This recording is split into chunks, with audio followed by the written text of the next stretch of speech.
tí, čo ku mne chodia pravidelne, tak málo z toho sme odcvičili nejak silovo. Ja som myslel, že už po tej dobe, keď niekto už bol, neviem, 20 krát, tak už hádam nabehne teda aj na tú silovú časť, ale človeče, nedieje sa to, lebo ten začiatočná fáza, tá prednosť toho rozvláčnenia, rozhýbania, tej tekutosti do toho tela dostať, takú má prednosť pred tým celým, má to svoju postupnosť a veľmi pomaly sa k tomu telo prirodzene dostáva, že už potom, áno, potom už to začne, ale ako keby to nemalo prednosť. Všetci sme takto sme tu stuhnutí pekne v tejto polohe.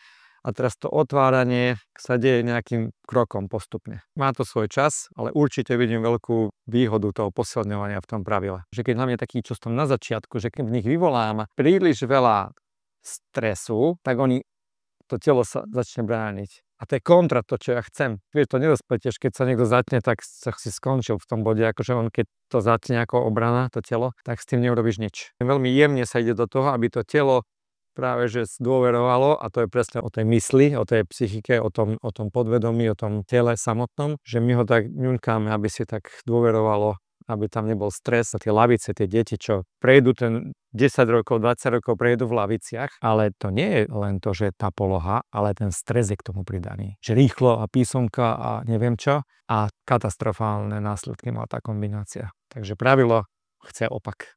Pomaly. Zvláčne